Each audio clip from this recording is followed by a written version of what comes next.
Dios tiene un plan desde el principio hasta el final. Y en ese plan tenemos que ver el hilo conductor que une todos los acontecimientos de la historia. Nada ocurre por casualidad, nada. Ni una hoja de un árbol se cae sin permiso del Señor. Algunos dicen, uy, es que la naturaleza tiene una fuerza. La naturaleza tiene la fuerza que Dios le ha proporcionado. Nada tiene fuerza por sí mismo. Nadie puede levantarse más de lo que Dios le permita levantar. Es más, la Biblia nos enseña que el Señor es el que quita y el que pone. Hay momentos en los que Dios necesita a un bárbaro y a un criminal como Nerón. ¿Sí? ¿Cómo no? Hay momentos en los que Dios permite que se levante un Nabucodonosor, pero cuando no le hace falta, Dios lo quita. Hay momentos en los que Dios tuvo que necesitar a un Poncio Pilato, porque si no hubiera habido un Poncio Pilato, seguramente muchas profecías nunca se hubieran cumplido. Pero hoy en día a nadie se le ocurriría ponerle a su hijo Poncio Pilato, pero Jesús le han puesto los padres a muchísimos hijos, porque Poncio Pilato ya ni se habla prácticamente de él. Dios es el que controla la historia, el que maneja los políticos, el que maneja la naturaleza, incluso hasta el diablo. Tiene que pedirle permiso a Dios para cada una de sus actuaciones. Y los políticos que están ahora en la calle, pues algunos pueden ser mejores, otros pueden ser peores. Yo ahí ni entro ni salgo porque yo como cristiano no pierdo mi tiempo en esas cuestiones. Yo sé a lo que Dios me ha llamado y a lo que Dios no me ha llamado. Lo tengo clarísimo. Dios me ha llamado a mí a predicar el Evangelio. A Cristo crucificado y a este resucitado y punto. Y todo lo demás. Nuestra obligación es orar. Nuestra obligación es respetar. Nuestra obligación incluso es someternos a las autoridades siempre y cuando, escuche bien, siempre y cuando no vayan en contra de la palabra. Hasta ahí podíamos llegar. Mientras vayan en una línea que no vaya en contra de la palabra de Dios, de acuerdo, por ahí entramos. Pero en el momento en el que se dicte una ley, en el que nos prohíban, nos impidan en un momento determinado hasta predicar el Evangelio, como ha habido ocasiones, y en este país se ha prohibido predicar el Evangelio, y en este país se han quemado a cristianos, y en este país se ha torturado a cristianos, y se han quemado Biblias, etcétera, etcétera, nosotros automáticamente, por encima de la autoridad, del sometimiento al hombre, nos sometemos a la autoridad, de la máxima autoridad que es nuestro Dios, y al cual honramos y servimos con nuestra vida. Hay momentos en la Biblia en la que encontramos que hay personas, creyentes, grandes hombres de Dios, que se sometían a la autoridad del momento, pero llegaba un momento en el que decían, amigo, hasta ahí podemos llegar. Tenemos el caso de los discípulos, cuando dice la Biblia que por predicar el Evangelio, por orar por la gente necesitada en las calles de Jerusalén, fueron confrontados por las autoridades de la época y les prohibieron categóricamente predicar el Evangelio. Y Pedro y Juan dijeron, por encima de vosotros nosotros obedecemos a nuestro Dios, porque no vamos a dejar de predicar lo que hemos visto y lo que hemos oído. Y ellos, aunque fueron torturados, aunque fueron puestos en la cárcel, ellos seguían predicando el Evangelio. ¿Por qué? Porque nosotros nos sometemos 100% al Señor y al hombre con condiciones. Al Señor nos sometemos 100%. Todo lo que Él mande, todo lo que Él ordene, aunque no lo entienda, lo tenemos que acatar. Hay momentos en los que Dios a lo largo de la historia dio leyes, mandamientos a sus hijos que son muy difíciles de entender. Por ejemplo, cuando Dios le pide a un padre que sacrifique a su hijo sobre un altar. Díganme ustedes si eso no tuvo que ser una prueba tremenda. Cuando el Señor permitió que a José lo vendieran sus propios hermanos y fuera acusado de un falso delito que no había cometido, como era abusar de la esposa del amo, de Potifar, ¿verdad? Sin embargo, nosotros sabemos perfectamente que para poder vivir en paz y en armonía, con el que tenemos que llevarnos bien es con el Señor. Porque Él nunca nos va a fallar, amén, hermanos. Él nunca nos va a fallar. Quiero que vengan conmigo a una de las cartas que el apóstol Pablo escribió a su hijo en la fe, a Timoteo. Y en una de las cartas que Pablo le escribe a Timoteo, es muy interesante lo que nos dice en 1 Timoteo capítulo 2. 1 Timoteo capítulo 2 dice, verso 1, exhorto ante todo a que se hagan rogativas, oraciones, peticiones y acciones de gracias por todos los hombres. Esa es nuestra obligación, orar por todos los hombres, por los reyes y por todos los que están en eminencia, para que vivamos quieta y reposadamente en toda piedad y honestidad. Pero la iglesia no está en este mundo, hermanos, para casarse con nadie. La iglesia, el pueblo de Dios está en este mundo para denunciar el pecado. La iglesia está en este mundo para ser una voz profética en contra de la corrupción, en contra de la injusticia, en contra de todo aquello que Cristo no haría y que Cristo no mandó. ¿Cuántas veces oímos comentarios de la gente que dice, en este país la justicia es un cachondeo? ¿No habéis oído ese comentario? En este país la justicia no existe. Y es tremendo, ¿no? Es tremendo ver a veces auténticas injusticias en nombre de la falsamente llamada justicia. Pero nosotros no tenemos que derrumbarnos y tenemos que sentirnos, digamos, defraudados. Porque yo siempre he dicho que para no sentirte defraudado lo mejor es no esperar nada de nadie. Y si tú pones una confianza, una fe, una expectativa, una ilusión en proyectos, en ideas, en un programa electoral, o llámalo como quieras, y luego no se cumple por lo que sea, porque no se pudo, porque no se quiso, por lo que fuera, pues mucha gente se lleva tremendas desilusiones. Y por eso muchas veces en los países el nivel de abstención de la gente que tenía que haber votado es enorme. ¿Por qué? Porque la gente está quemada. La gente pasa de todo. Porque saben que muchas veces por ilusionarse con un proyecto político, con una persona, con un grupo, a la larga pues te puede llevar una desilusión tremenda. Pero nosotros ya hemos aprendido la lección de la historia. Para nosotros esto no es nada nuevo, hermanos. Sabemos en la Biblia que las cosas son tan cambiantes y que en una hora todo puede cambiar y ser completamente diferente. Dice la Biblia que hubo un momento en Canaán, en la tierra de Canaán, donde vivía Jacob con sus hijos, que había hambre, había necesidad, no había trabajo, los animales estaban muriendo de sed, no había comida, no había nada. Y Jacob manda a sus hijos a Egipto. Y todos conocemos, hermanos, que allí en Egipto se encontraba su hijo José. Y todos, para no alargar demasiado la historia, todos sabemos que con el paso del tiempo toda la familia, casi 70 personas, deciden trasladarse de Canaán a Egipto. Y cuando llegan a Egipto, pues José es una de las personas más importantes del imperio de Egipto. Y el faraón le dice, oye, recibe a tu padre y las mejores tierras, las mejores posesiones, dáselas. Y se fue a la tierra de José, en la desembocadura del río Nilo. Y allí pues ellos llevaron una vida de maravilla. Pero dice la Biblia que cuando murió ese faraón, todo cambió.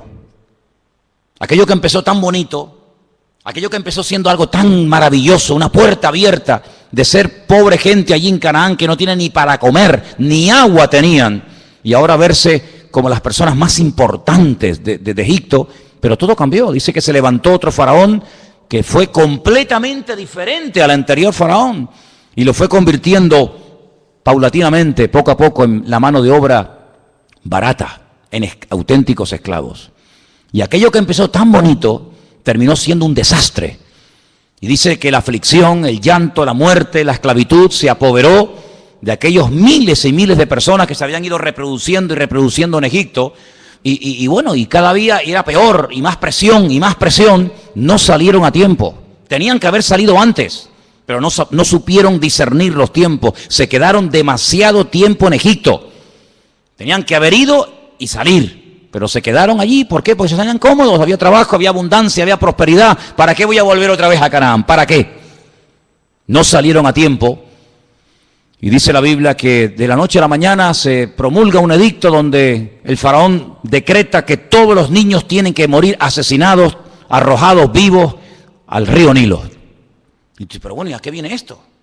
Amigo, el diablo también tiene sus planes, ¿sabes? El diablo también tiene su agenda, tiene sus proyectos, tiene sus objetivos. Y dice la Biblia que el pueblo comenzó a clamar. El pueblo comenzó a desesperarse porque veían que aquello iba a peor y a peor y a peor. Y todos conocemos, hermanos, que después de 40 años prácticamente de no saber nada de este hombre, de repente el Señor llama a un anciano, porque ya Moisés era un hombre ya muy mayor, y el Señor lo llama, le dice, saca de la esclavitud a mi pueblo. ¿Quién lo diría? ¿Quién lo diría cuando José fue y habló con el faraón y se presentó ante el faraón y repartieron aquellas tierras y se les permitió construir ciudades para que ellos vivieran tranquilos con sus leyes, con sus costumbres, con sus tradiciones, con sus cánticos, con su típica vida, ¿verdad? ¿Quién les iba a decir que aquello se iba a convertir en una auténtica tragedia y dolor? Pero bueno, así son las cosas. Y tuvieron que aprender que poner la confianza, poner la fe en el hombre es lo peor que una persona puede cometer en esta vida. Hemos aprendido de la historia, hermanos, hemos aprendido los cristianos a base de sangre, a base de martirio, a base de muerte. Maldito el hombre que confía en el hombre.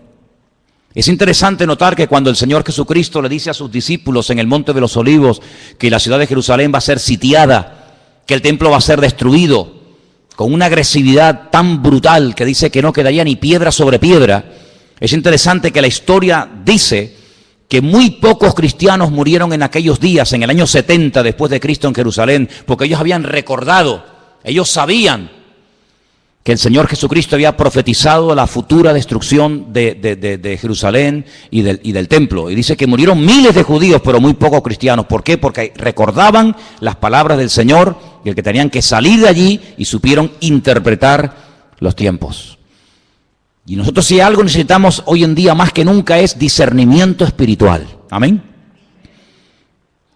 Las cosas no ocurren por casualidad, saber por qué pasan estas cosas y de dónde salió y por qué está ocurriendo esto. Y hermanos, estamos oyendo en estos días en televisión nombres de los tiempos de la Biblia.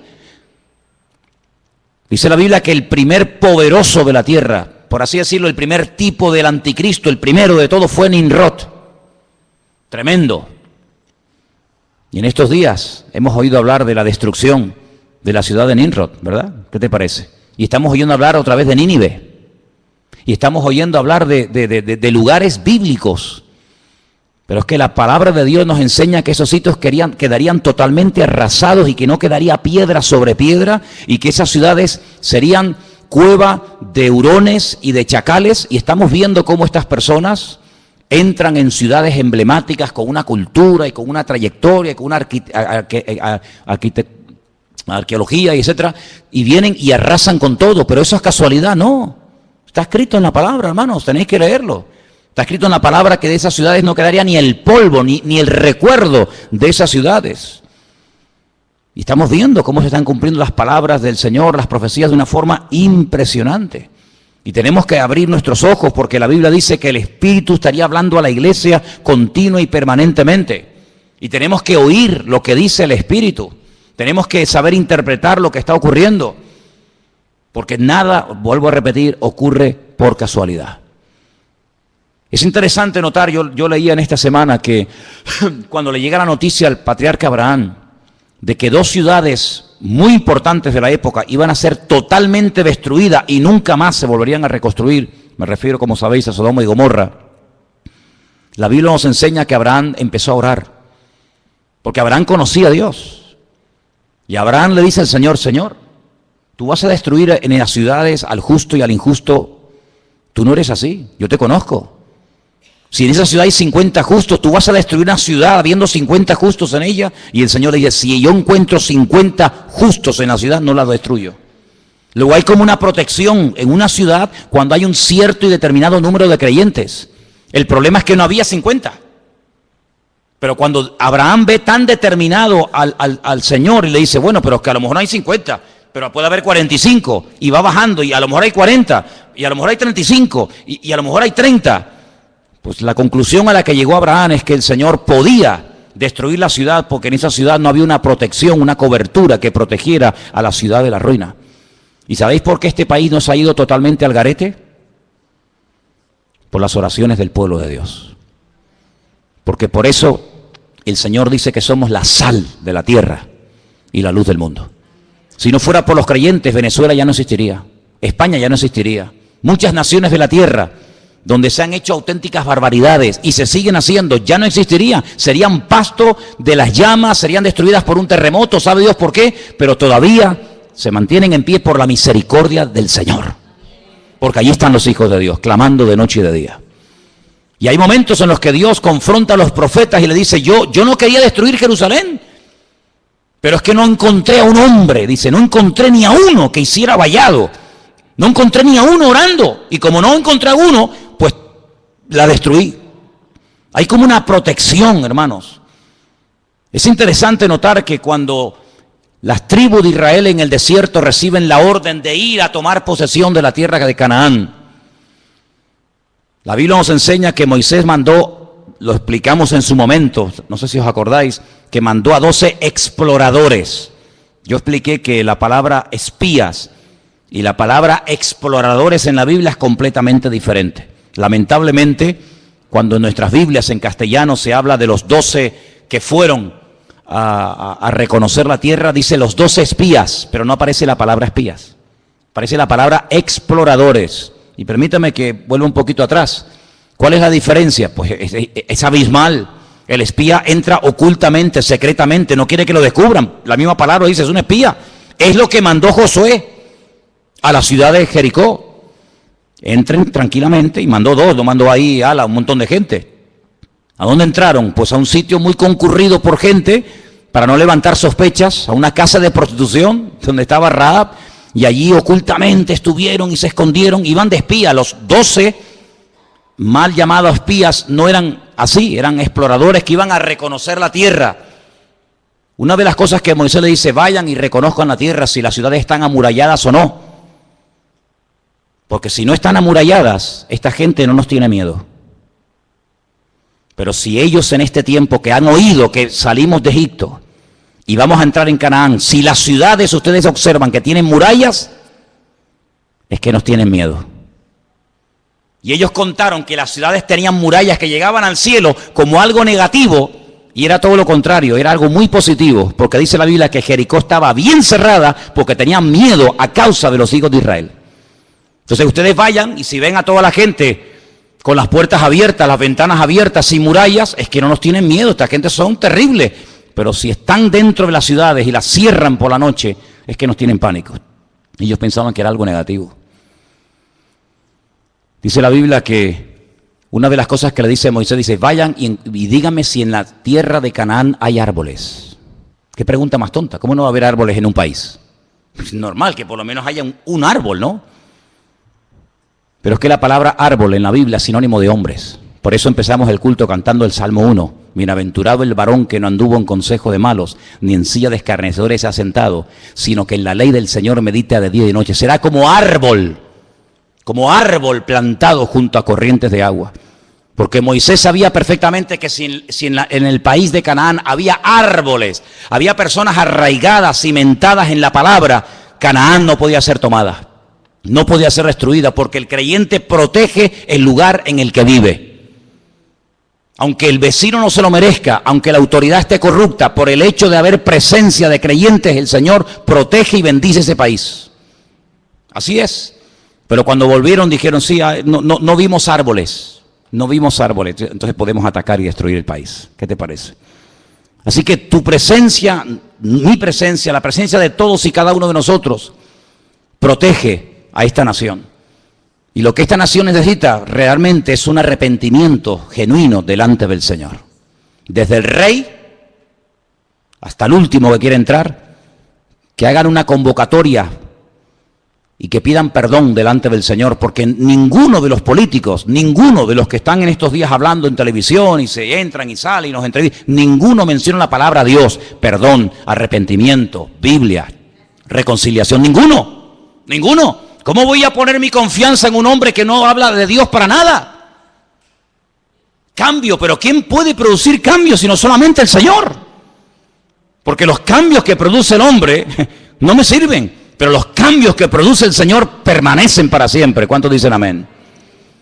¿Cómo podemos hablar de esperanza y de ilusiones y de una nueva expectativa? Pero ¿en base a qué? ¿En base a qué edificamos nuestra fe? ¿En base a qué esperamos algo nuevo? En base a las promesas de Dios. Dice que como las promesas de Dios son sí y amén en Cristo Jesús, nosotros esperamos cielo nuevo y tierra nueva.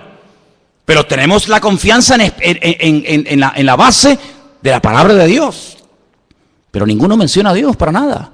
¿Y cómo pretenden gobernar sin Dios cuando Él dijo, separados de mí, nada podéis hacer? ¿Cómo pretendemos llevar un país por el buen camino?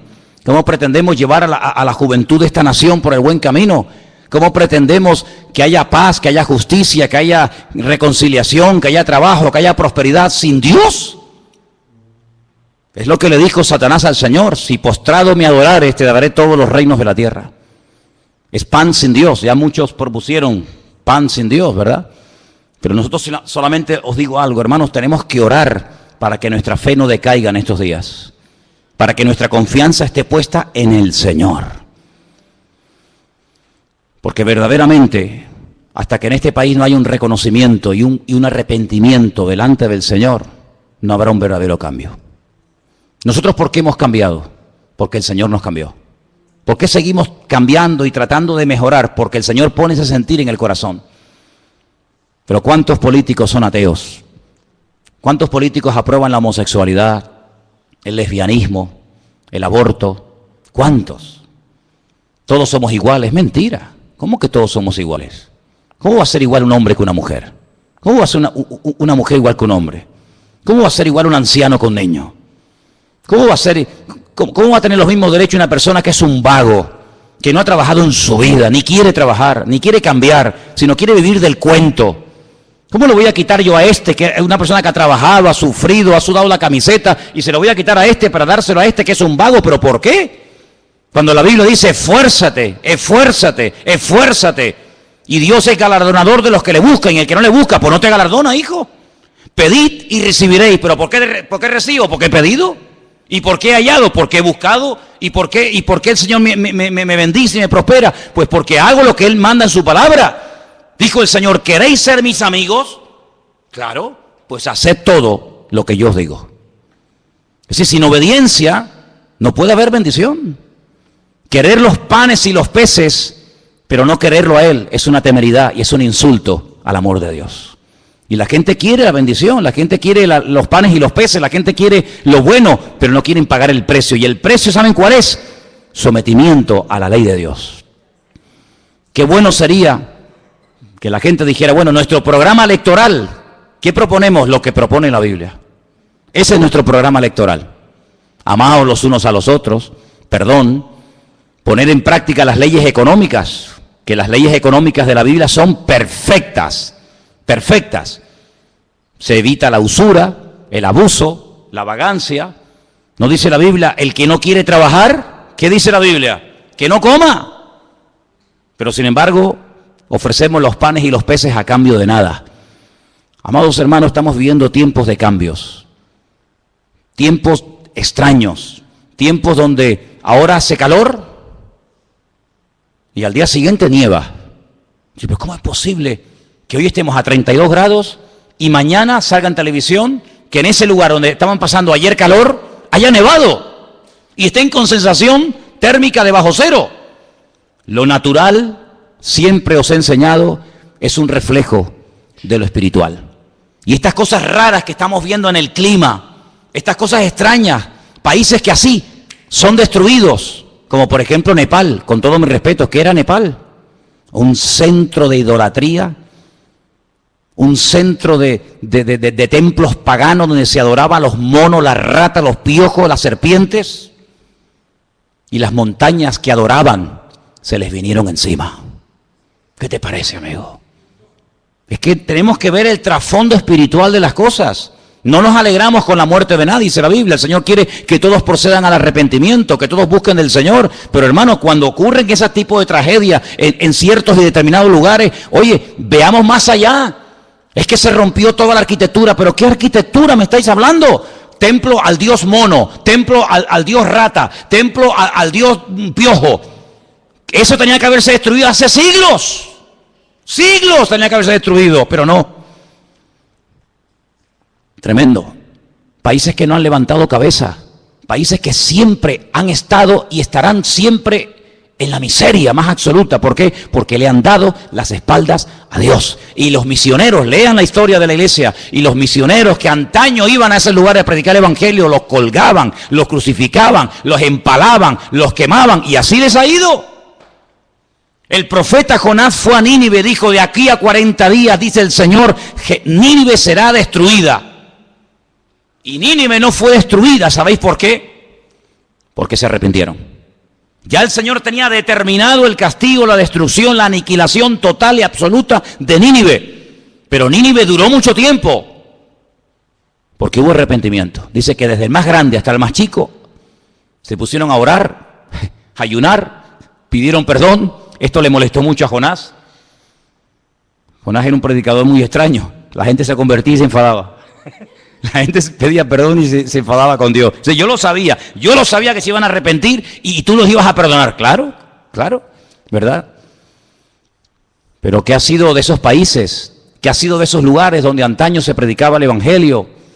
Pues centros de idolatría, de paganismo. ¿Qué es lo que ha traído el Islam al mundo? Miseria. Eso es lo que ha traído el Islam.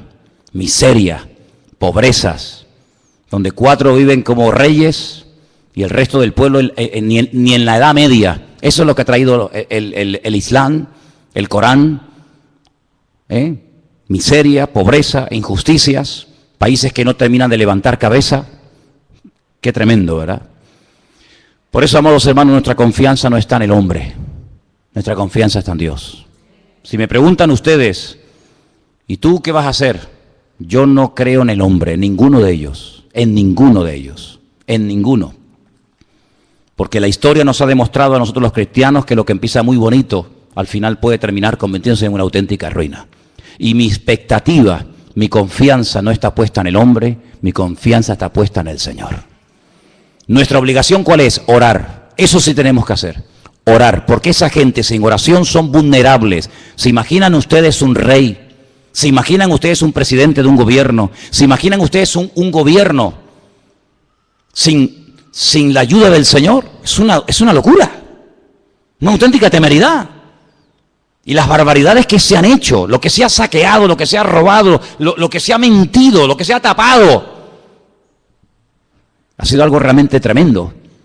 Y la iglesia tiene que despertar ante la realidad de que a veces hay mucha corrupción y mucha tiniebla porque hay poca luz. Cuando hay poca luz, parece que hay muchas tinieblas. Pero cuando hay luz, las tinieblas se disipan, por pequeñas que sean. Tenemos que comenzar a tomarnos más en serio nuestra relación con Dios. Tenemos que comenzar a orar más por esta nación, para que el Señor verdaderamente ponga su mano y reconozcan que la única forma de llevar a este país a buen puerto es por la ayuda del Señor. Si no es por la ayuda del Señor, todos nosotros veremos con nuestros propios ojos cómo este país nunca levantará cabeza. Porque España, sinceramente, por la historia, España no merecía ni existir. Pero Dios ha tenido tanta misericordia y compasión de este país, pero porque en este país se ha derramado mucha sangre de hombres y mujeres que dieron su vida por Cristo. Cuando miramos al continente latinoamericano, desde prácticamente el sur de los Estados Unidos hasta la Patagonia, donde hay millones y millones y millones, docenas de países que hablan nuestro propio idioma, ¿verdad? Y la Biblia que utilizan es igual que la nuestra, pero ¿quién la tradujo? ¿Quién tradujo esa Biblia? Un hombre que se jugó la vida y un hombre que murió como un mártir por escribir la Biblia al idioma castellano. Y los que dieron su vida por introducir la Biblia en nuestro propio idioma para que nos llegara hasta el día de hoy, ni te imaginas. Y Dios ha tenido misericordia de este país, porque millones de personas han llegado a conocer la palabra de Dios, han llegado a servir al Señor, a predicar el Evangelio, a conocer la voluntad de Dios, porque alguien un día les tradujo la Biblia en su propio idioma. Y por eso Dios ha tenido misericordia. Pero si no fuera por esas cosas, realmente no nos mereceríamos absolutamente nada, porque los desastres que hemos hecho en el nombre de Dios han sido terroríficos. Por lo tanto, lo que tenemos que hacer es orar. Orar. Señor, pon tu mano. Toma las riendas de este país, Señor. Y ¿saben una cosa? La Biblia dice que cuando nos humillamos, Dios sana la tierra. Dice, si mi pueblo se humillare, invocare mi nombre, yo sanaré la tierra. Ya que no lo quieren hacer los que lo deberían de hacer, hagámoslo nosotros. Oremos al Señor, pidamos perdón al Señor por los pecados, pidamos al Señor misericordia. No nos estemos involucrando en batallas que no son nuestras batallas. Me llama mucho la atención cuando Pablo dice, yo he peleado, sí, pero la buena batalla, No la batalla, no, la buena batalla. Hay batallas que yo no las peleo, no me interesa, no son mi batalla, no son mi guerra. He peleado la buena batalla. Hay batallas que como te metas te matan. Mira Jonatán. Jonatán fue a la batalla, fue a la guerra, pero no tenía que estar allí. Era una guerra perdida de entrada. ¿Por qué? Porque el rey no tenía el respaldo del Señor. Su padre había sido desechado por el Señor. ¿Para qué se tiene que enrolar él en una batalla que le va a costar la vida? Y así fue. Lo mataron a él, a sus hermanos, a su padre, porque se metió en una batalla en la cual Dios no estaba. Y hay gente que se mete en camisas de 11 varas, pero el apóstol Pablo dice, no, yo he peleado la batalla, pero la buena batalla, la batalla de la fe, la batalla del evangelio, y he mantenido la fe, he guardado la fe. Me dejaron solo, no estuvo nadie conmigo en mi primera defensa, pero el Señor estuvo conmigo, dice la Biblia. Y él, hermanos, les recomendaba a los creyentes que dada la presión social y política de la época, dice, oren, rueguen al Señor para que tenga misericordia y para que ponga su mano sobre la vida de todos y cada uno de sus hijos. Y eso es lo que queremos hacer, amén, hermanos. Queremos orar para que no nos dejemos seducir, ni sorprender, ni entusiasmar por las promesas del hombre, sino por las promesas de Dios. Yo le digo a mucha gente y termino, si algunos tuvieran más fe en las promesas de Dios que en las promesas de los hombres, ¿qué tipo de creyente sería más diferente?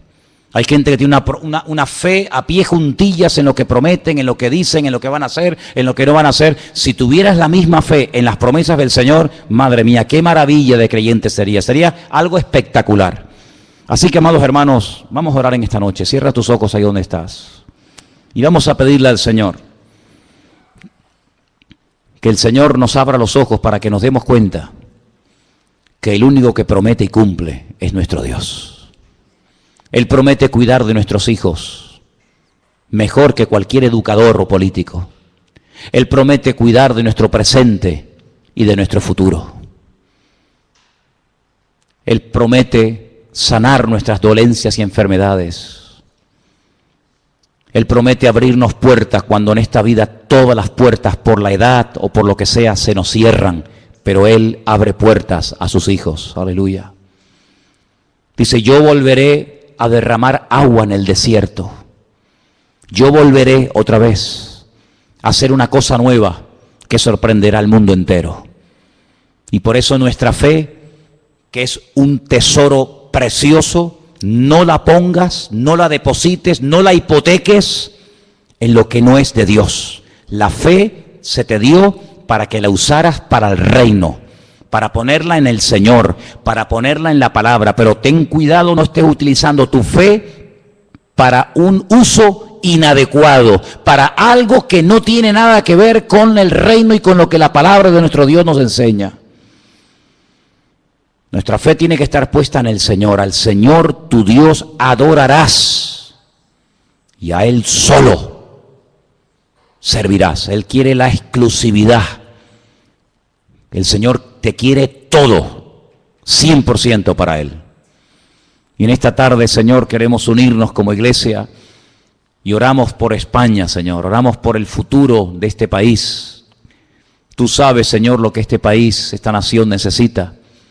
Tú sabes, Dios mío, las cosas que han ocurrido y que siguen ocurriendo en este país. Te rogamos en el nombre bendito y poderoso de Jesús, que tú tengas misericordia de este país, donde ha proliferado tanta maldad, donde te han dado las espaldas en las universidades, en los colegios, en los parlamentos, en los institutos, en todas partes, no te quieren, Señor.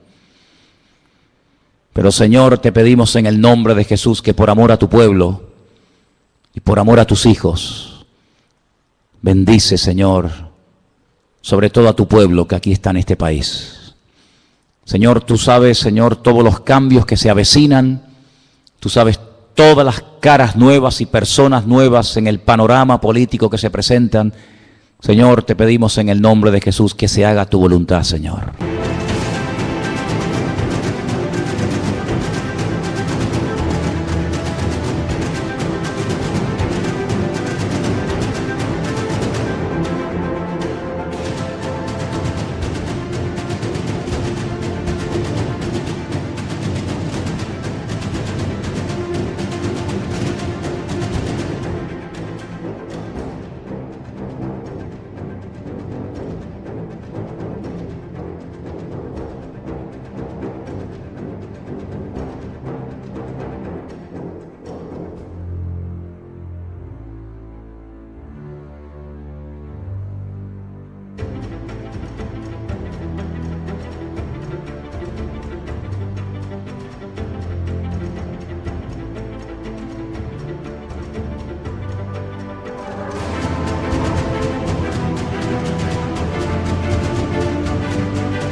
que se haga tu voluntad, mi Dios.